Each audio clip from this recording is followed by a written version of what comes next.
You turn ہے اور ان کو یہ بات قابل قبول ہی نہیں تھی کہ ادارہ نیوٹرل ہو گیا. اس لیے اب یہ کوشش کی جا رہی ہے کہ فوج کے ادارے کو اپنے سیاسی مفادات کے لیے سیاست میں ملوث کیا جائے. تو یہ کس طرح کی سیاست ہے اور یہ کس طرح کی منافقت ہے؟ آپ نے آج تک اس ملک کی معیشت کے لیے کیا کیا؟ 2018 میں جو ہستہ بستہ پاکستان ہم چھوڑ کے گئے تھے، میاں شہباز شریف نے آ کے پھر ملک کو ڈیفالٹ سے بچایا. آپ رہ جاتے تو یہ ملک ڈیفالٹ ہو جاتا. ڈیفالٹ سے بچایا اور آج بھی معاشی اصلاحات کے ایجنڈے پہ کاربند ہے انشاءاللہ تعالیٰ اس ملک کو. کل آپ نے دیکھا کہ فچ کی ریٹنگز میں ہمیں CCC+ ملا. کل پالیسی ریٹ کم ہوا ہے. معیشت کے حوالے سے اچھی خبریں آنا شروع ہوئی ہیں. آپ کی جو ایکسپورٹس ہیں ان میں $3 ارب کا اضافہ ہوا ہے، $3 ارب کا. تو یہ تمام تر اشاریے جو ہیں یہ بتا رہے ہیں کہ معیشت میں بہتری آ رہی ہے اور حالات بہتری کی طرف جا رہے ہیں. یہ دیکھتے ہوئے اور اپنے ملک دشمن ایجنڈے کو دیکھتے ہوئے کہا جا رہا ہے کہ مجھ سے پلیز بات کر لو. تو یہ ان کے دورے معیار ہیں، منافقانہ سیاست ہے کہ 9 مئی کا اعتراف بھی کرتے ہیں کہ میں نے کہا تھا GHQ جاؤ اور احتجاج کرو، اور یہ 2 دفعہ اعتراف ہوا. اور پولی گراف ٹیسٹ سے کیوں بھاگتے ہیں؟ پولی گراف ٹیسٹ جو لینے سے انکار کیا گیا اس لیے کیا گیا کہ اس میں سچ ثابت ہو جائے گا کہ 9 مئی کے حملے آپ اس کے منصوبہ ساز تھے، آپ کی وہ منصوبہ بندی تھی اور ایک منظم سازش کے تحت آپ نے 9 مئی کے حملے کروائے تھے. اس میں کوئی شک و شبہ نہیں ہے.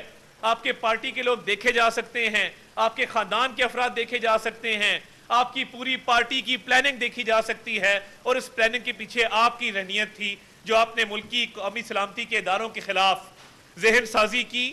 زہر جو ہے وہ گھولا نوجوان نسل کے ذہنوں میں، باہر بیٹھے پاکستانیوں کو تشدد پہ اکسایا اور اس کے بعد آج کہہ رہے ہیں پلیز مجھ سے بات کرو.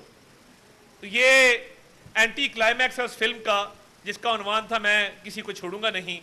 اور آج جو یہ ترلا منت کا پروگرام جاری کیا گیا ہے یہ صرف اس بات کا شاخسانہ ہے کہ آپ کا ایک سیل پکڑا گیا ہے اور اس میں شواہد موجود ہیں اور انشاءاللہ تعالیٰ بہت جلد وہ قوم کے سامنے آئیں گے.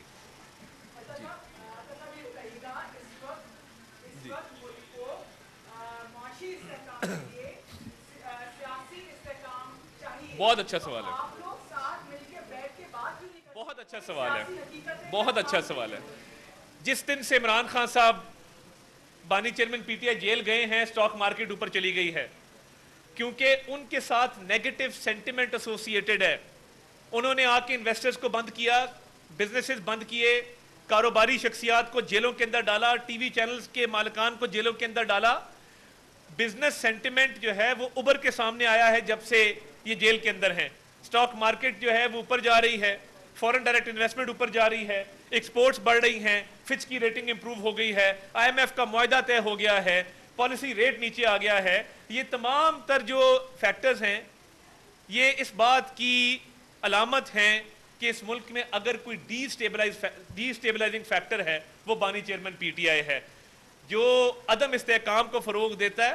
اس کے ہوتے ہوئے سیاست کے اندر اور عملی میدان کے اندر استحکام نہیں آ سکتا. وہ نکلا ہے تو ملک کے اندر استحکام آ رہا ہے.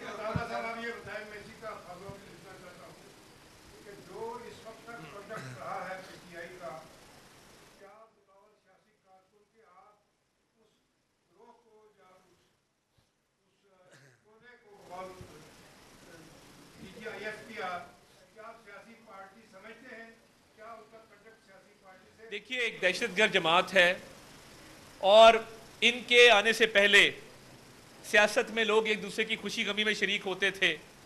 لوگ سیاست کو سیاسی مخالفت کے طور پہ لیتے تھے.